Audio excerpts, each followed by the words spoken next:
And there was a time when they said we didn't have no culture. There was a time when they said we couldn't sing calypso. There was a time when they said we didn't have a mass. Distinguished guests all. 50 years on, it is almost as if the clock at 6 is marking the celebration. 50 years on, we stand proud as Bajans, achieving formally by our own selves as firm craftsmen of our faith, a festival that started in 1687 when, other than the oppressive whips and the shouting and hollering and the moving of people as chattel, the only relief we had that was formally accepted was the ability to give thanks for the cutting of the canes and the closing of the festival that earned money not for our ancestors, but earned money for those who owned us and who determined that we were to be beasts of burden.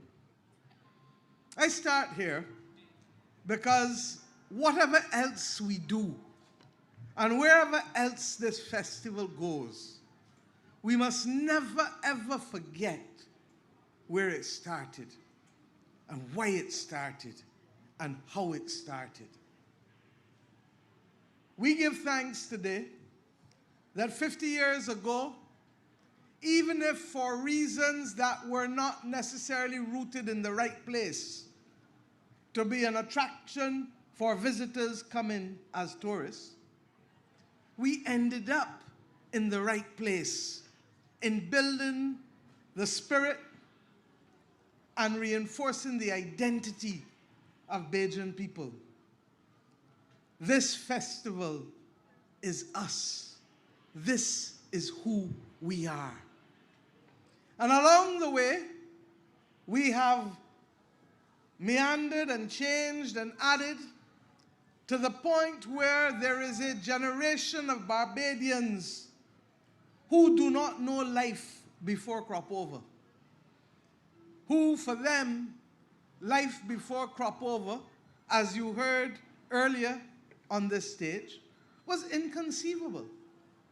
But there are some here and many here who do know it, and who don't know the days when we were the butt of others joking at us in a derisory way, that we didn't have no culture, and that we were too straight-laced and too British and too this and too that.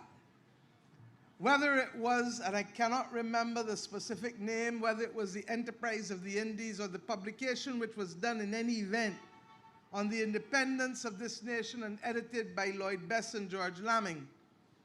The first article in it was written by a Jamaican called John Hearn. And he wrote an article that stated that it was his prediction that the Barbadian man and woman would become among the most progressive in the post-independence era, effectively, because there was something there that was yearning to come out and to get out. And that those who would want to be able to locate the Barbadian in a particular box would soon understand that there was an enigma, that there was something else that had not yet shone. I am proud to be Prime Minister of a nation that has started to find its way. We have not gotten to where we need to be, but we have largely gotten through the period of time from the post-1937 era, when those took their destiny in their hands at the expense of life and liberty, and they made a stand that would allow us to see from political enfranchisement to social enfranchisement to economic enfranchisement. And in the context of the post-crop over period, cultural enfranchisement and identity. I am proud because I could only be able to help a country usher its way into being a republic as a result of the work that was done to make young Barbadian boys and girls and young Barbadian parents proud of who they are and not frightened to stand up to the world and say, we believe that we can so lead ourselves not only in terms of the formal independence, but to take ourselves and to break from us on this very ground here the shackles that would have us have a person not of our own birth, not of our own country as our head of state, but that we could find from within this country a true Bajan to become the president and the head of state. One of those little boys and girls that we saw on parade one day will stand on this stage. But they stand not simply on the stage that Parliament gives them through its legislative provisions for us to be a republic. They stand on the shoulders of the people who you saw stand behind here today, who through their hard work, their passion, their love, their commitment, from Nigel Harper and Elombe, right back through to all who expressed through the communication from John Seeley and Merville telling the story, to those whose artistic expression from Jennifer Seeley and the other artists and calypsonians, and perhaps, Carol, the mistake we've made is that we needed to have had a video that expressed the excellent work that you have been doing and given thanks for the last few years from people like Mac and others who have been on this stage every year for the opening delivery, the ceremonial delivery of the games. To those who, like Dorsey, became synonymous to being able to show that we could do it with panache and style and with flawless effort. To those who we have not necessarily fully honored, who acted along the way to be able to give us this strength and pride to call this festival, our crop over, more than a carnival, the central piece of Barbadian expression culturally since independence. I can get here and talk about how many tens of millions of dollars it generates.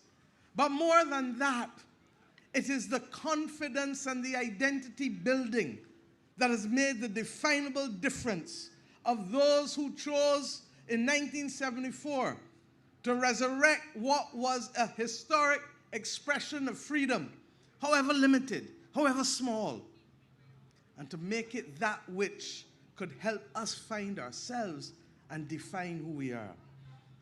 I am a child of crop over.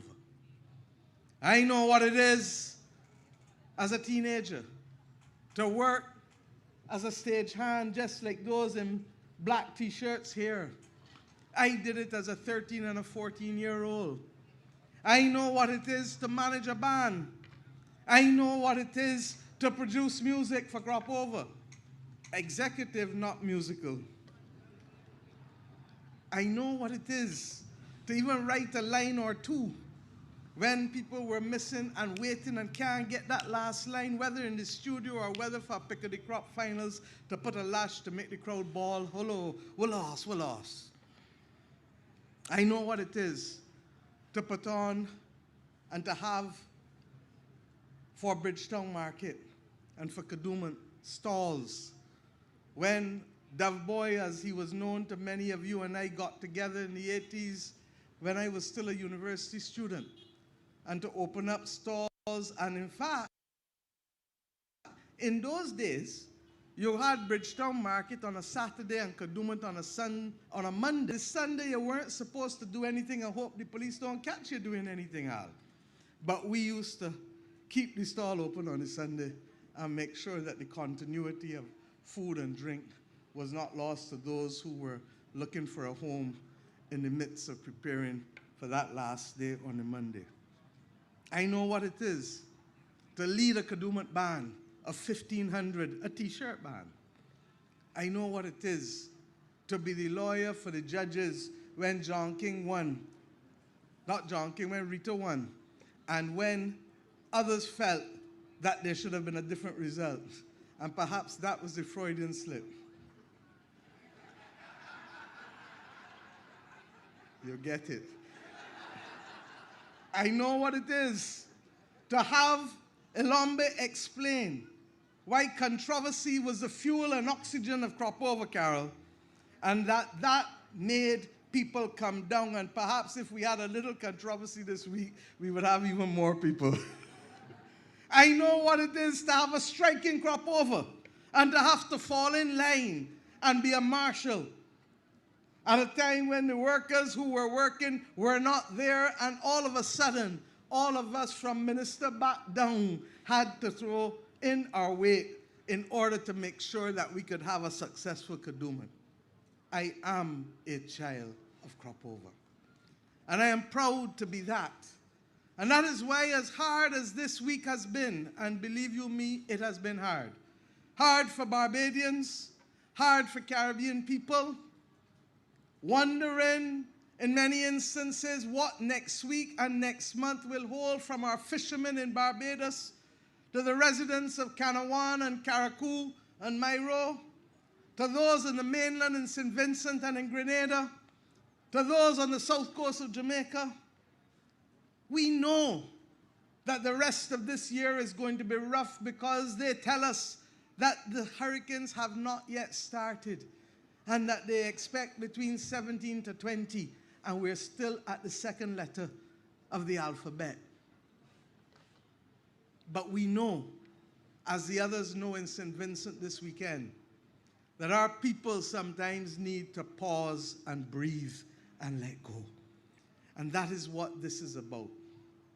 We have within our capacity the ability to walk and chew, the ability to release and breathe, and yet be better ready for the challenges that face us as we seek to rebuild better in every respect in this region and in this country.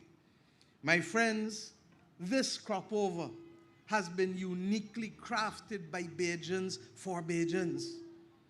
We created our own lexicon of events.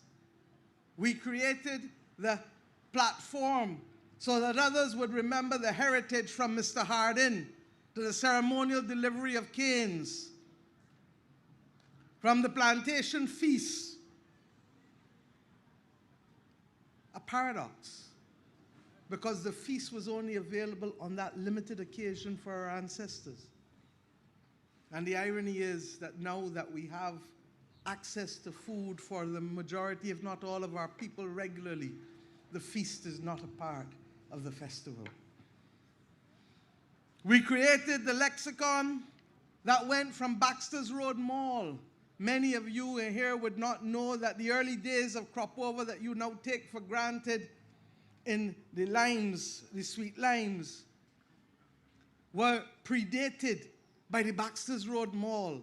I still remember being a schoolgirl in 1982 or 83, where Hit It came out, and the absolute joy of people on that Friday afternoon in Baxter's Road when Gabby's Hit It hit, and they were playing it over and over and over and over. I remember what it was when we decided that it wasn't sufficient for us to have Pickety Crop, Cahoblapot, and Kadooment. And we had a consultation at Island Inn, Al, with all of the stakeholders. And we decided to introduce the party monarch. And we decided to introduce 4-day mourning. I know what it is for us to create this lexicon. People ask outside of Barbados, what's a Cahoblapot? What's a Kadooment? And we have the joy of being able to explain to them what those words mean to us and why it is important that we retain that, even if we change how we present it to the world. My friends, I know the pride that I feel in being able to say, that is our band, that is Bajan, the festival band, the best horn section anywhere in the Caribbean.